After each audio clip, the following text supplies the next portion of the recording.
Well, good morning, and thank you for gathering together for this year's State of the City Address. We have a long-standing tradition co-hosting this event with the Chamber of Commerce, and I'm happy to present the State of the City once again for the business community and our many community partners. I want to acknowledge the great work the Chamber's been doing in this transition year to refresh and renew their vision, and we look forward to becoming an active partner in their new initiatives.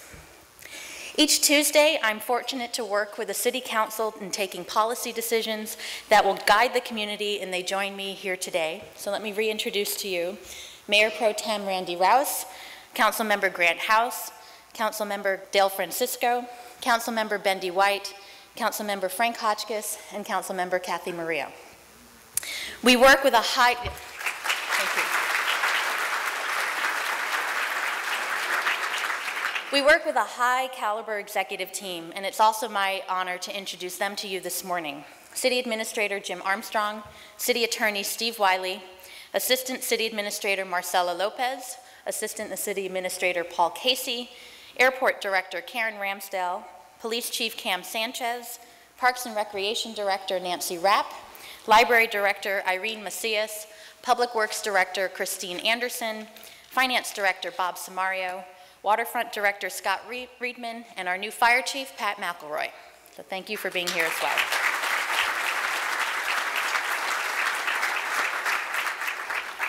I'm pleased to see so many groups represented here this morning. Local businesses, nonprofit organizations, social service providers, government agencies, and other community leaders. We are cautiously optimistic seeing a recovery out of this national recession and some new economic growth. The city's not an exception to this economic turnaround, and we've seen our sales and bed tax revenue start to climb back up. So as our local economy turns the corner, this is a great time to reflect on our respective roles supporting our community's economic vitality. It's easy to take our community strengths for granted, yet we must remember that economic success requires initiative, collaboration, and political will. We all share a common passion, and that is preserving the exceptional quality of life we've come to know here in Santa Barbara.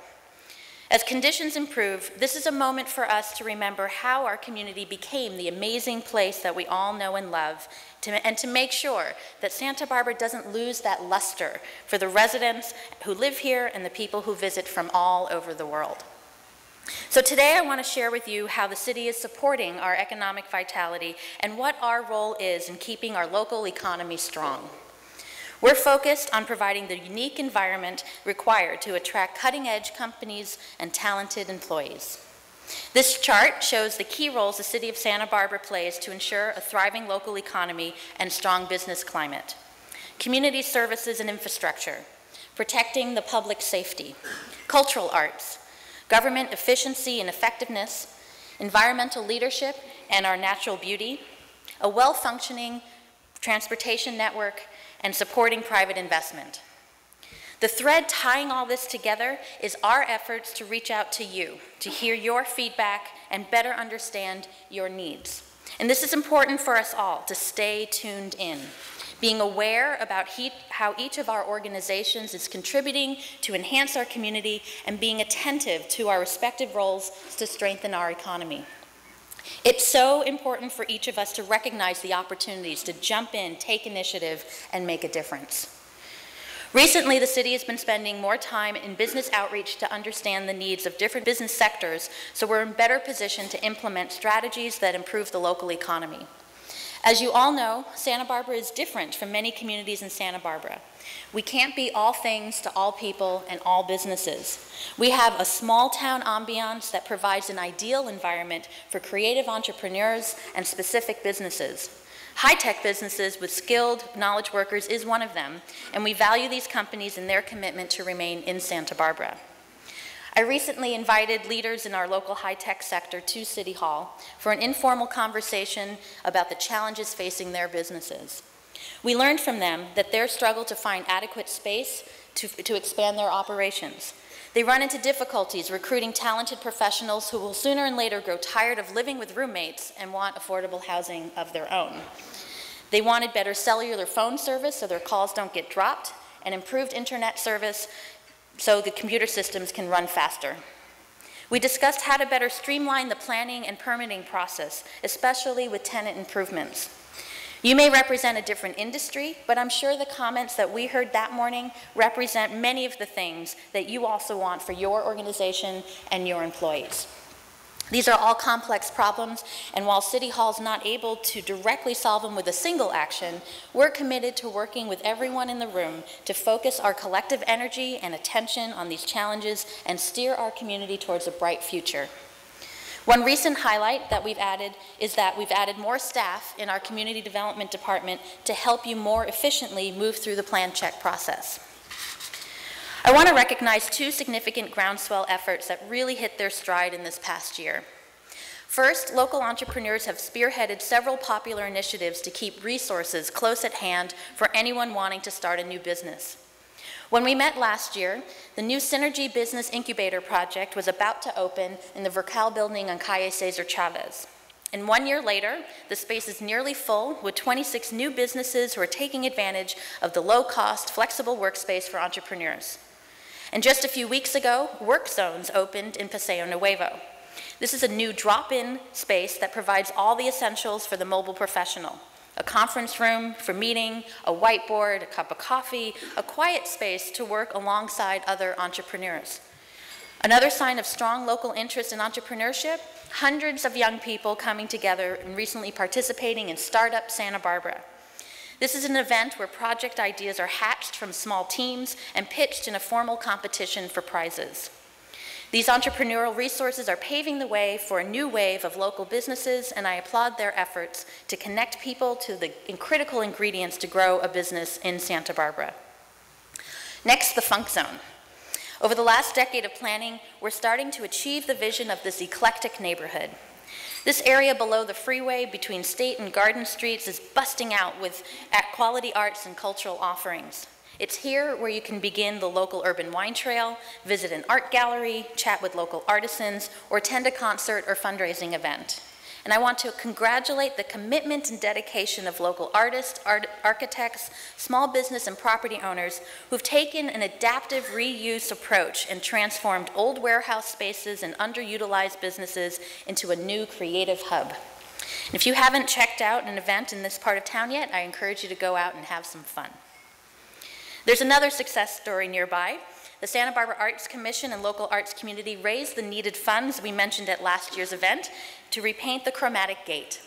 Yes, it's very good. This iconic public art piece should soon regain its vibrant colors within the next month. Last year, I spoke at length about our cultural economy. The economic impact from the arts is significant, and the city continues to support a variety of arts organizations. In 2012, we provided over $650,000 in grants to local arts groups. Beyond community learning and enrichment, we see a significant return on this investment.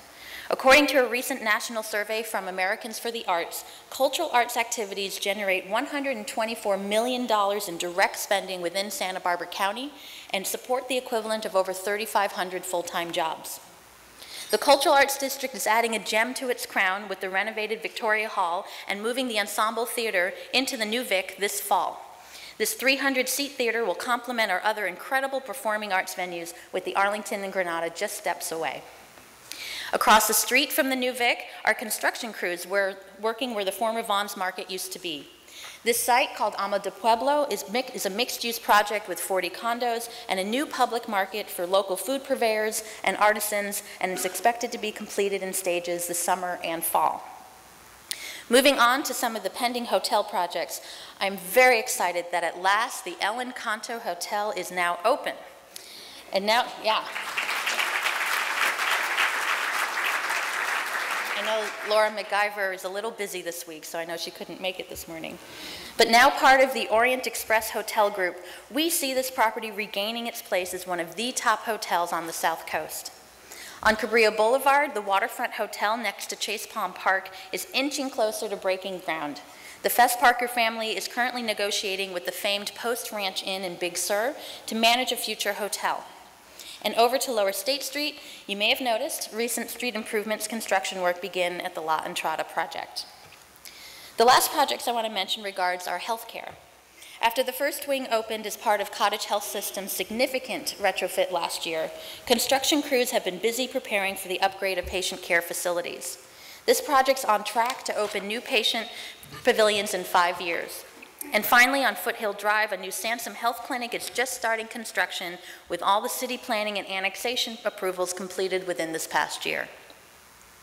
Returning to the bigger picture of creating economic vitality, one of the city's top priorities is working with business owners and residents to maintain safe neighborhoods and streets and comfortable areas for shopping and entertainment.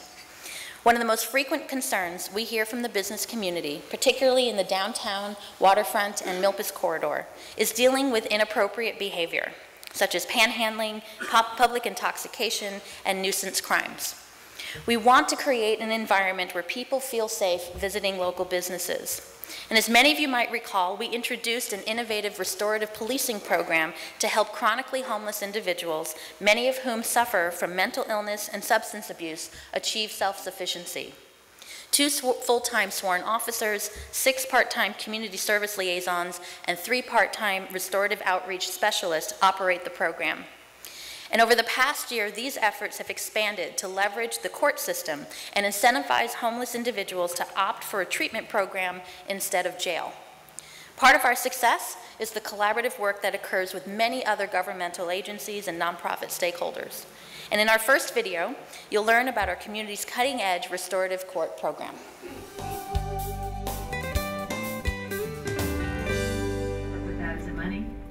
As an expansion of the successful restorative policing program, the police department has begun working with the court system, healthcare providers, jail, and social service agencies to create the restorative court program. This program allows officers to develop customized recovery plans based on the needs of each individual, to encourage healthy lifestyles and keep people out of the cycle of homelessness. Typically what will happen is someone will be arrested for drunk and disorderly and will wake up in jail and decide that they're done with that and they want to change their life. And their attorney or Officer Hove will admit them into the restorative court, and then they are committed. They have to sign an agreement to stay with us. They have to sign an agreement that says they'll follow the case management plan, and the case management plan will be designed to deal with any substance abuse issues, mental health issues, and get them into stable housing. The program has helped many individuals gain control of their life once again. Were you part of restorative court? Yeah. And tell me about restorative court. You got to show up whenever they give you on Wednesday at 11. You have to show up and see the judge, you know. And I had a public defender, you know, and I was doing it once a week, and then it was every other week, and then it was like once a month. So it paid off. I got through it all. Do you think you're better with restorative court or worse with restorative court? It was good. It was a good thing? Yeah. And what's your... I haven't got any tickets since I've been sober, so... That's what it's all about. And before, you had a lot of police contact, right? Before? Well, because I was homeless and living in the park. In the park. So with restorative court and where you are now, is your quality of life is improved? It has, yeah. I don't miss drinking one bit. That's huge. Yeah. The nature of addiction is that when you have people that have been abusing substances for 30 years, they're probably not going to make it their first try. And all that we ask is that they keep working with us and that they keep trying. And we have a man in right now that's probably on his 4th try, but he still wants to do it and he is still willing to try, so we're willing to work with him. Without encouragement, support, and a personal desire to change, people will almost always fall back into their old patterns. If they fail to complete the program as it's described for them, we send them back to the Alpha Court. That means they had several months to do the right thing, and they choose at some point to go, you know what, this is not worth it to me. I'd rather just go spend 2 weeks in jail. Booking the homeless in jail impacts the current overcrowding of our jail system.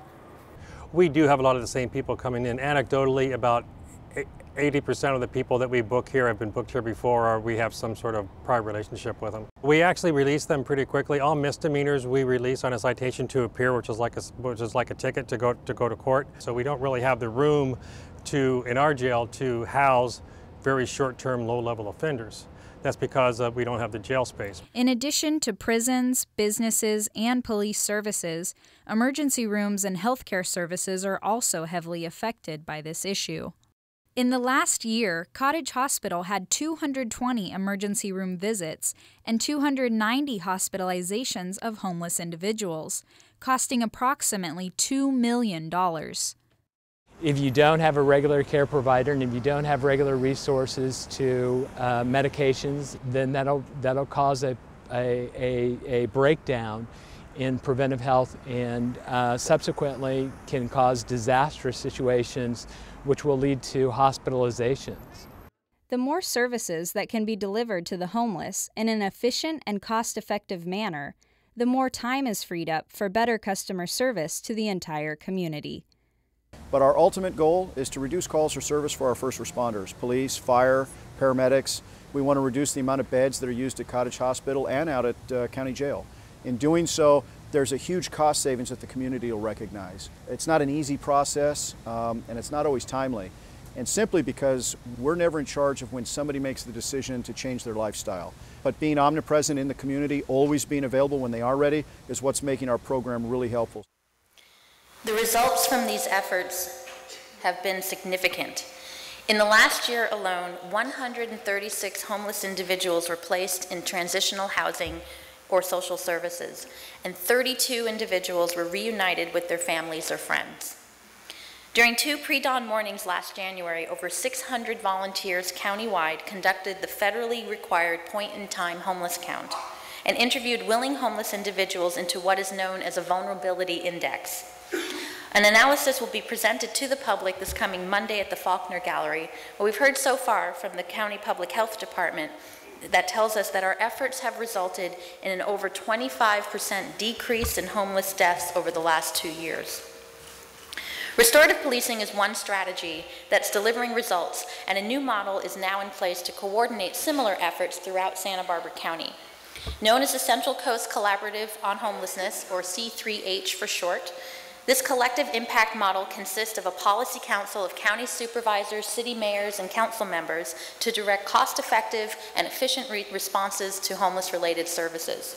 A coordination committee is also part of this collaborative, comprising of key county department heads, social service agencies, the sheriff's office, the police department, executive directors of the homeless shelters, nonprofit housing providers, and other local leaders to prioritize and implement solutions to reducing homelessness.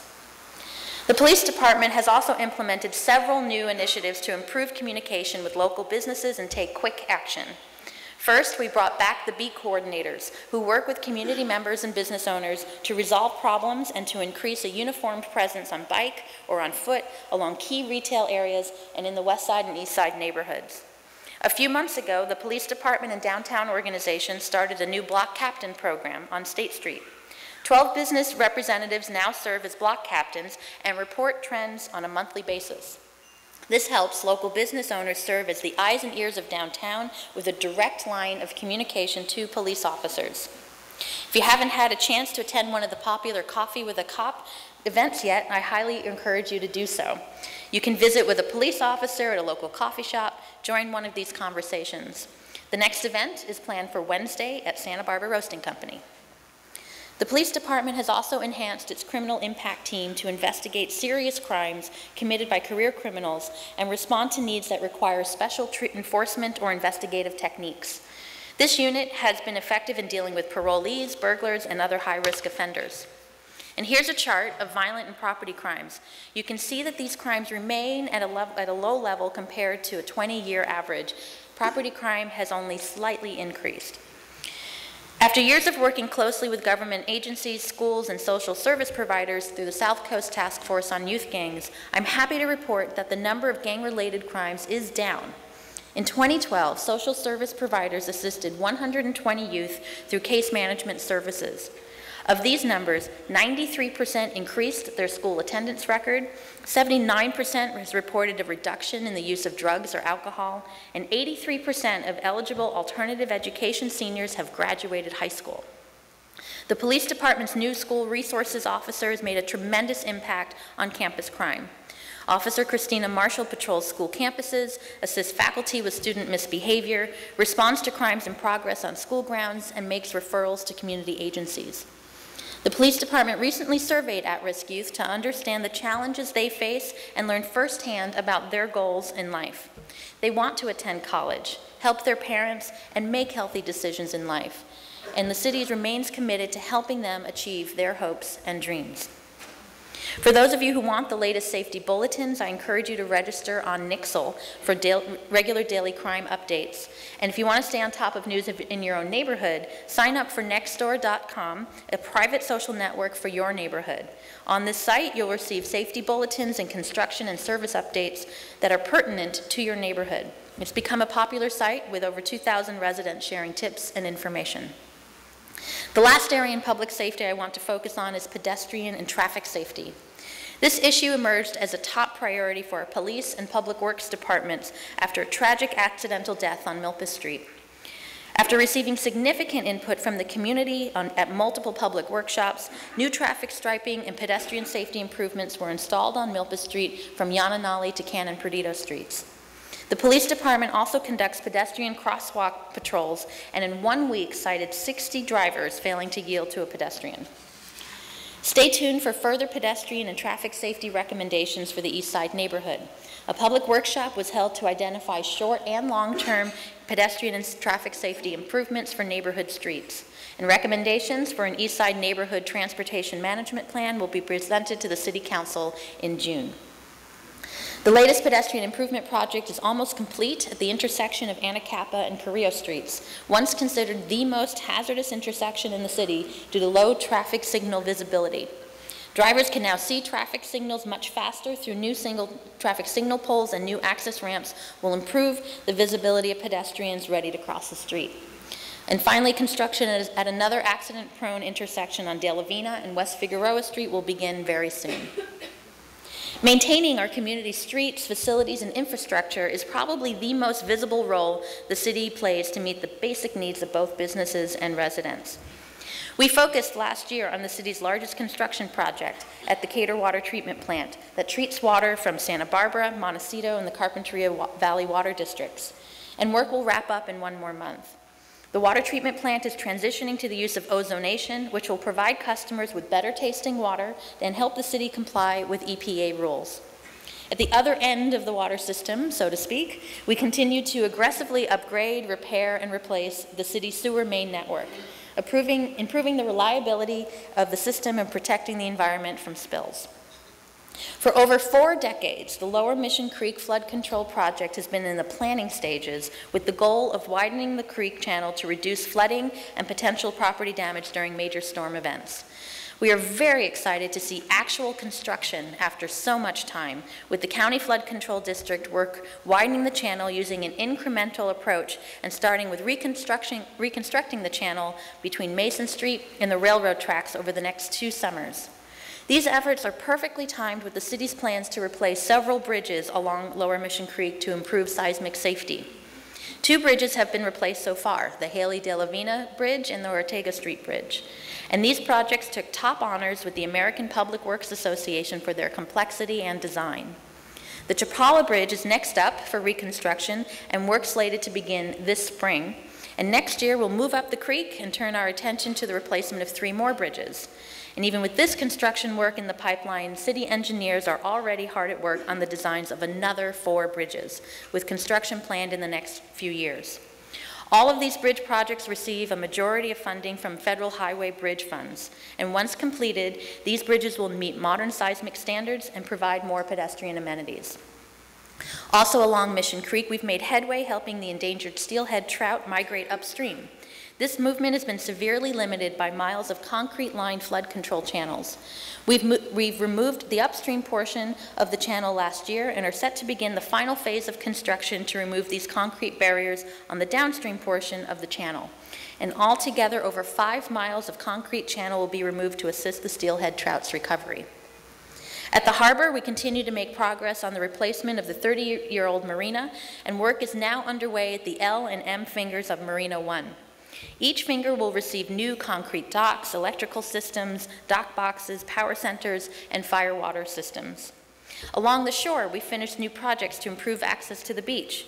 After significant bluff erosion at Shoreline Park, we replaced the sidewalk and added new fencing, lighting, landscaping, and turf. And further up the coast, the Mesa Lane steps were reconstructed with steel posts and stairs and concrete steps.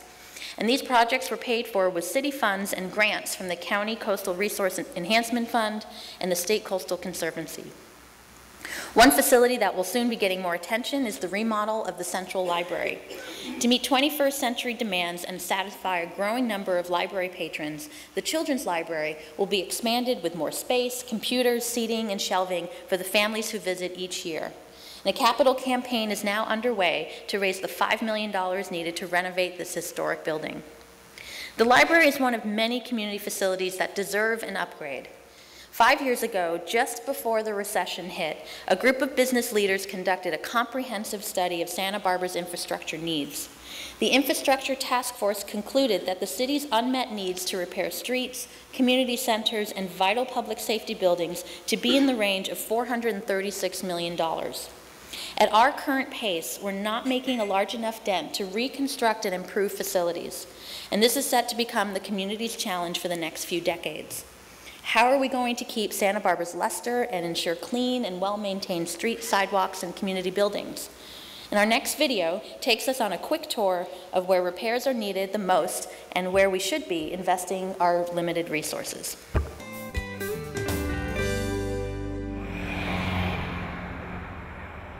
Infrastructure. It is the foundation of modern society and a crucial element for any prosperous city. Even in today's digital world, we still need brick and mortar facilities and roads and bridges to connect them together. But like a car, infrastructure needs regular maintenance, and that costs money. And just like a car, if you don't spend money to maintain it, it'll cost you more money to fix it down the road. If you keep not taking care of something long enough, all of a sudden the whole system breaks down. And that is where our city's infrastructure stands. Whether it's the condition of streets, our city streets are in a state of declining repair. Parks and recreation facilities. We have probably on the order of 20 or 30 capital improvement projects that have been deferred. Or our public safety buildings. Just having a computer has been a challenge here. Our current building is nearly 60 years old, and when it was originally built, it was built for a department that was about a third of the size of the current Santa Barbara Police Department. The reasons for the decline are many. A sluggish economy has meant lower tax receipts.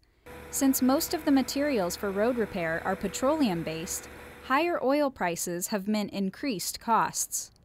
Also, pavements have been deteriorating at a faster rate than the funding sources have been provided. And so the combination of the two factors means that we are losing ground on our pavement conditions. The bulk of the money that is being spent now is on collector and arterial roads, which are the main roads within our city. It's important to keep those up as they are the major traffic routes for all modes of transportation, including buses and cyclists, as well as vehicular travel. And so there is a decline in the residential road maintenance at this point in time. The city owns and operates out of many old structures, some of which are historic, and that also presents a number of challenges. Not only are the buildings aging and the infrastructure is aging, but building codes have changed, fire codes have changed, there's new accessibility laws. So in some cases, we've actually have to close facilities to public use because we can't meet those codes anymore. Our 911 center is in the basement of the building, and of course when the building was originally created there was no dispatch center. Our building predates the concept of a modern dispatch facility. So we had to shoehorn a dispatch center into the police facility that we have right now, and unfortunately that means they're in the basement of the facility. The building does not meet seismic standards. This station's been here since 1951 and really has had very, very minor upgrades since then. The fire service has really evolved and changed quite a bit since then, just the demographics with, you know, no longer is it all male crews, and then that's the way the station is designed. Infrastructure funding also took a hit with the loss of the redevelopment agency.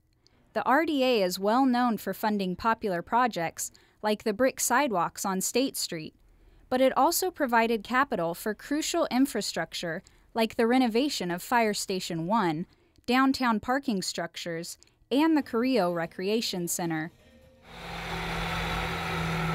For now, city departments will continue to address the highest priority projects, and sometimes only with stopgap measures. With each year that passes, our infrastructure continues to degrade, and with it, standards that have taken generations to establish. Standards that residents and visitors alike have come to expect.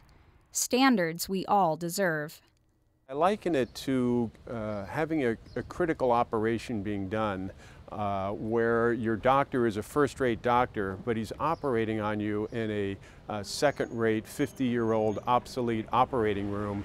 You probably wouldn't feel very good about that operation, even though your surgeon could be top-notch. Our city takes pride in our infrastructure and in everything that we do in Santa Barbara, and so Santa Barbara being a landmark destination, we deserve to have an infrastructure that meets those needs. We're also looking at how do we want to program it for the future. So when we're talking about infrastructure repairs, it's really for the next 30, 50, 70 years. It's not just tomorrow. Good management requires that you take care of things as they degrade. Use causes degrading, and you just have to pay for that. Well, on that note, I'm going to bring Jim Armstrong up here, their city administrator, who will give us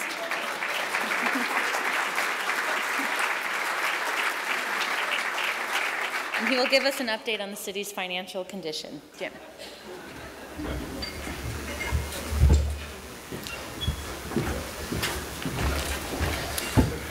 Thank you, Mayor Schneider, and good morning to everyone. Once again, it's my pleasure to give you a brief summary about how the city is doing financially and discuss a few of the challenges we're facing in the upcoming years. So first, some good news. Despite the terrible economy over the past 5 years, the city continues to be in good shape financially. In fact, over the past 4 years, we have run surpluses in our general fund each year. This has resulted in slowly replenishing our reserves. As you can see on the chart, at the end of fiscal year 2012, our general fund had $22.4 million in reserves, up from $17.6 million at the end of fiscal year 2008. Although this amount is still less than the City Council's goal of 25%, the trends are certainly positive. In addition to our general fund, all of our other major operations, such as the airport, our water utility, wastewater utility, waterfront and downtown parking, remain healthy. All of these functions have cash reserves in excess of 25% of their operating expenditures. We were able to maintain the city's financial strength during this period as a result of a number of steps taken early when the recession began. First, we recognized the problem early and quickly initiated a hiring freeze and reduced expenditures. As a result, we were able to reduce the size of the city's workforce by nearly 10%. This represents over $8 million a year in savings through these staff cuts. Secondly, we work with our various labor groups to enact a series of wage and benefit concessions. These included furloughs, increased contributions towards retirement, and the suspension of certain benefits. These concessions over a period of 4 years saved the city $13.4 million. Thirdly, we selectively reduced or eliminated services, and in some cases, privatized facilities in order to maintain funding for critical services such as police and fire. For example, our teen center is now operated by the Police Activities League. This action resulted in savings of $133,000 annually without any reduction in services to the youth of our community. We also turned the Las Positas Tennis Center over to the Elings Park Foundation. Not only did this action save $11,000 annually, but much more importantly, Elings Park has agreed to spearhead a private fundraising effort to raise over $1 million to rehabilitate the entire facility. It's important to stress that even with these many actions to streamline operations, privatize facilities, and become more efficient, that there has been an impact on services to the community. Many of our parks and median islands need maintenance and look a little ragged. Cuts to office staffing have resulted in delayed responses to service requests, cuts to responses for plan check services, and support for the development community. And many maintenance and capital improvement projects have been delayed. But overall, I'm proud of the way our city organization and our employees have pulled together to get us through these difficult times. City staff is now in the process of putting together a 2-year financial plan for the fiscal year that begins July the 1st. With sales and hotel tax revenues recovering, I'm confident we'll be able to present the City Council a balanced budget next month. However, it will be primarily what we call a status quo budget, with little restoration of services or funding. Until the economy fully recovers, we're being very conservative on estimating revenues and paying close attention to controlling expenses. Now I'd like to talk briefly about 2 challenges we face over the next few years. The first issue is the cost of employee pensions and the impact of the new state pension reform law on the city. All of our city employees are members of the state retirement system that's called PERS. Our employees are enrolled in a defined benefit program. And what this means is the benefit our employees receive when they retire is a fixed amount based upon their age and years of service. As a part of our 3 plans, police and firefighters are able to retire earlier, and as a result, the cost of their benefits is much higher. The rates that the city pays for PERS are on the charts in front of you. For police officers, the city contributes 44 cents to PERS for every $1 of salary we pay those employees. The police officers themselves contribute a little over 2 cents. For firefighters, the city pays 42 cents. With firefighters contributing 3%. And for all of our other employees, the city contributes 23%, with these general employees paying 8%. In terms of the city's finances, we expect these pension costs to continue to increase over the next few years. And to ensure that this increase does not impact service levels or the city's overall finances, we will be asking all of our employees to pay a greater share of the total cost. This is the goal of the new state pension law, and it's a strategy that cities throughout California have already implemented. As you saw in the chart, these benefits are very expensive, and I believe it's appropriate that the employees who receive these benefits accept a greater responsibility for the expense. We've already been successful with some of our labor unions in securing their agreement to pay more towards their pensions, and I'm hopeful we can continue with this approach and avoid labor turmoil over the issue. On the positive side, last fall, the state legislature enacted a new pension program for all public employees in the state. This covers all state and local government employees hired after December 31st, 2012. The new state plan substantially reduces the pension benefits of all categories of employees. It also requires that all participants pay a significant share towards their own retirement. This was a major achievement by the state and will result in billions of dollars of savings over the next 30 to 50 years. Of course, this assumes that the state legislature will have the discipline to avoid rolling back these reforms over time as the economy improves. Because these state reforms only apply to new employees, there will be little short-term savings for either the state or our city. And these savings instead will begin to occur probably in the 5 to 10-year horizon. Now I'd like to talk some more about the city's infrastructure. As noted in the video you just saw, we're facing a daunting challenge in maintaining the city's infrastructure. While I'm proud of the improvements that we've made to our water system, to our sewer system, at the harbor, at the airport, and with our many bridge projects, we continue to have a huge unfunded liability. I want to stress that this is not a problem that's unique to Santa Barbara.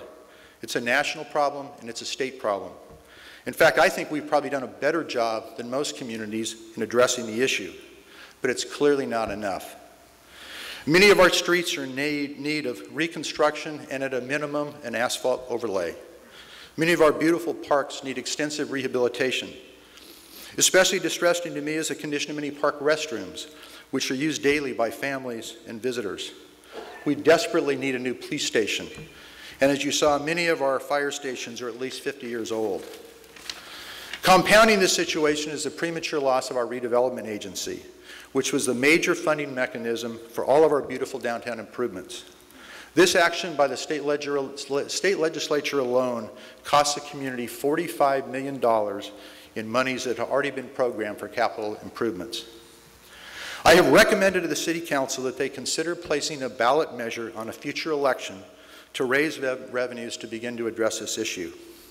I know the idea of higher taxes is not popular, and an easier course for me personally would be to ignore the issue, leaving it to a future city administrator or a future city council. However, I believe the role of the city's professional staff is to look to the future and be honest and realistic about the challenges we face. This major problem will not go away, and I encourage wide community discussion about options to begin addressing the problem. Before I turn the podium back over to Mayor Schneider, I want to again reiterate that our city remains strong financially. I'm proud of the way we've navigated over the past few years, and I'm really feeling good about the future. We are living within our means, and city government is a much more efficient operation due to the many changes we've made. I look forward to working with many of the people in this room to address our serious infrastructure needs so we can continue to keep Santa Barbara a beautiful place, an attractive place for business and for pleasure. So now I'll turn it back over to the Mayor.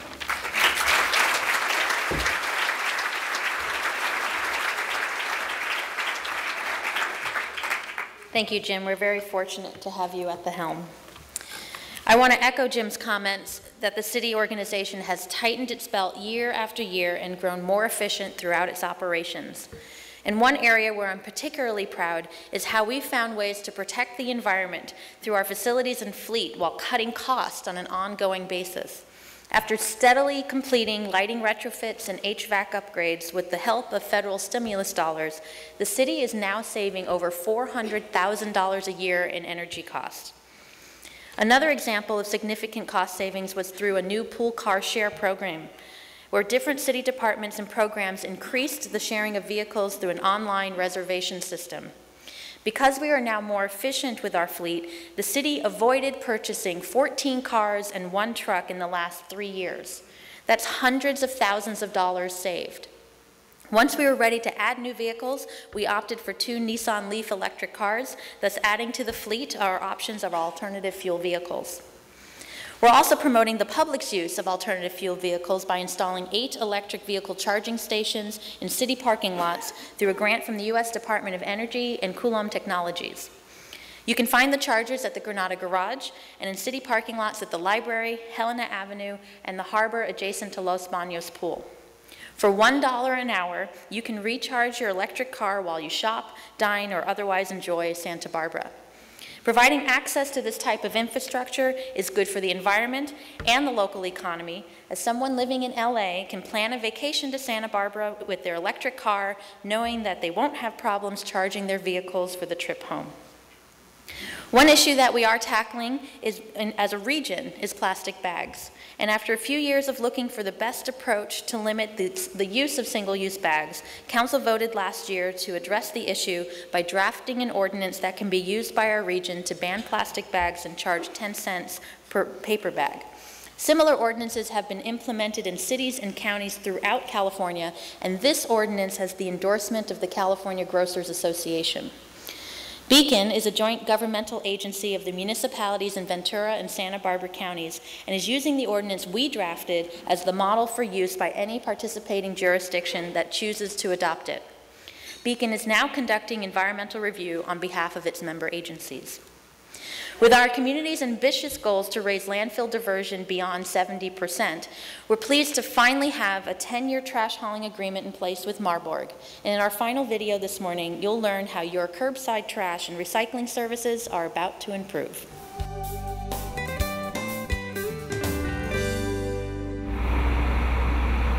At our current disposal rates, the permitted space left in the Tehiguis landfill will run out in 2026. So the city and other local agencies are taking steps to extend the life of Tehiguis.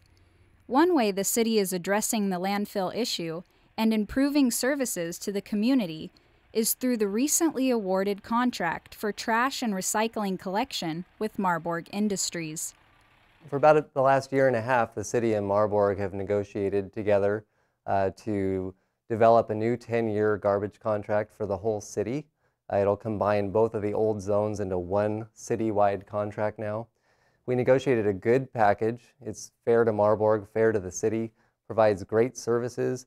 The city had the contract audited by a third-party consultant and believes the new contract is good for everyone. For Marburg, this new contract will help them continue to provide its customers with the best possible service at the lowest possible price. The contract introduces a series of new services to not only businesses and large trash generators, but single-family residents and multi-unit residents as well. The contract really brings us up to a modern-day contract. You know, for the residential sector, for both single-family residences as well as multi-unit, we have a lot of new expanded services. Everybody gets twice-a-year bulky item collection, so for all those hard-to-handle things like appliances and extra trash, they can call into Marburg twice a year and have that picked up. We have unlimited white good collection, which are things like washers, dryers, water heaters, and all those things that are hard to handle. Everybody gets expanded recycling. Everybody gets expanded green waste service at no additional charge. Everybody gets a cell phone and battery collection on a weekly basis. And everybody will get a mail-in sharps program. For example, diabetics and folks who use hypodermic needles at home and generate those, they can now call Marburg, get a container, put those needles in, and they'll be shipped off in the mail and disposed of properly. Other services for residential customers include collection of extra trash and recycling for 2 weeks after Christmas at no additional charge, collection of up to 6 extra bags of green waste, and each year our air quality will also benefit because Marburg is replacing diesel trucks with compressed natural gas vehicles. To meet state recycling mandates, the new contract also requires Marburg to work directly with multi-unit residential properties and businesses to increase diversion. Well, to increase the business recycling, we really have 2 avenues that we're going on at the same time. And the first is providing a rate incentive for all the businesses to recycle. So currently in the new contract, all of the diversion services are going to be half the cost of trash. And so that includes green waste service, commingled recycling, and the food waste services. So every business in Santa Barbara has the ability to lower their bill by recycling more. And Marburg is also going to be working with each customer individually in order to show them those values and those benefits. Even after taking out all recycling, green waste, and commercial food scraps, the remaining trash still goes to the Tehiguis landfill. To try and further reduce the amount that ultimately gets buried in the landfill, a cooperative effort is currently being evaluated, called the Resource Recovery Project. The Resource Recovery Project will further sort the trash that's currently buried at the landfill. It'll pull out the recyclables that still remain in the trash, as well as pull out the organic fraction, the food scraps, anything that can be composted. That compost process would start with anaerobic digestion so we could collect the energy prior to further composting the material. The project will reduce the amount we landfill by hopefully 60%. Both Marburg and the city trash and recycling staff are looking to help individuals find more and more opportunities to recycle and save the diminishing space in the landfill. There is a lot of change under the new contract. There are new services, there are new rates. For customers who want to know more about what the impact of their overall bill is or how they can take advantage of these new services, they have 2 options. The first is to call Marburg directly, and that's 963-1852. They can also contact the city at 564-5631 or go on our website, www.sbrecycles.org, for more information. So as you can see, we're exploring cutting-edge technologies to forward our environmental goals, and stay tuned this summer where we're set to release our next achievement report on highlighting our most recent environmental protection efforts. The last segment of economic vitality I want to cover relates to providing the community with an efficient transportation network of streets, highways, public transit, and air service, contributing directly to the efficient movement of people and goods. One of the most frequent requests we hear from local businesses is improving air service to nearby destinations, and I want you to know that this is a top priority for our airport staff to establish new air services routes in Santa Barbara. This summer, Alaska Airlines will resume their daily nonstop service to Portland, and will continue that through August, and this adds to the nonstop flights you can catch to San Francisco, Phoenix, Denver, Seattle, and Los Angeles. After opening the airline terminal 2 years ago, we celebrated the completion of the final phase of airport construction yesterday. The old 1942 historic terminal was rehabilitated and relocated to house airport offices and historical displays designed by the Santa Barbara Historical Museum. On your next trip out of town, you can learn about the history of aviation by visiting the old terminal. A new loop road and short-term parking lot was also reconstructed. And this work marks the end of a decades-long planning and construction timeline for airport improvements. One of the issues that have hit close to home recently was the near takeaway of the city's parking lots downtown. As many of you know, because I've talked to most of you in this room about it, the state reversed its initial proposal to force the city to sell the lots to generate revenue for the state. We were successful in convincing the Department of Finance to back down, thus keeping the lots under city ownership.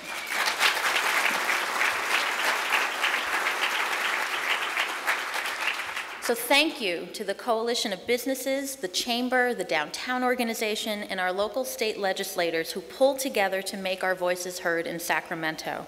We know quite well that our downtown parking lots are a vital component for people to head downtown for shopping, restaurants, and art galleries. The last transportation area is our freeway improvements. After several years of construction, a 101 improvement project between Milpas and Hot Springs Road was completed, adding northbound and southbound lanes to improve traffic congestion, ramp access, and safety on Highway 101. Up next, Caltrans is widening the freeway and with a separated bike lane from Muscle Shoals to Carpinteria, and we expect the environmental review process to kick into gear regarding adding a high occupancy vehicle lane between Carpinteria and Santa Barbara. While these projects should take several years to complete, the improvements will ultimately encourage more people to carpool and ease traffic congestion on the 101. So once again, you can see that the city of Santa Barbara is bustling with activity, tackling new projects, and finding new, innovative ways to address complex challenges. We are a creative community. We greatly appreciate functionality and aesthetics, where one value complements, not competes with the other. We have high standards as to what types of projects and initiatives are worthy of our time, energy, and resources. We excel best when city government works hand in hand with our community leaders, and I'm personally very excited when new ideas come forward and take shape just by starting a conversation and making connections. In many ways, the city of Santa Barbara is starting a new chapter in its history. With the recent adoption of this general plan update, we are now implementing significant ordinances about our land use, housing, transportation, rate of commercial growth, and preserving our historical resources. Santa Barbara continues its reputation towards slow, managed land use policies, but now also with an eye for more flexibility and innovation. As an older, built-out city, we must stay keen on finding the funds that will meet our basic infrastructure needs, and we also strive towards being more than just any city USA. By focusing on our cultural economy, exceptional natural resources, and entrepreneurial spirit. We are a small city with big dreams and aspirations, and it's our community's courage to move forward, reshape new ideas from older systems, and take initiative that continuously polishes this municipal jewel. The last few years were challenging for all of us, and while we are cautiously optimistic about our economic rebound, we know all too well that we must stay alert as economic forces outside our control can turn things around once again. A silver lining to weathering this recent economic storm is that the city of Santa Barbara is a more efficient government, and we have sharpened our focus on new ways to live within our resources. We're coming out of this recession with renewed inspiration and a desire to capture the creative energy we see among so many of you here this morning. Thank you for your civic engagement, your enthusiasm, consistent feedback, advocacy and ideas, and your energy, taking the initiative that will help us allow the City of Santa Barbara reach its full potential. Thank you very much.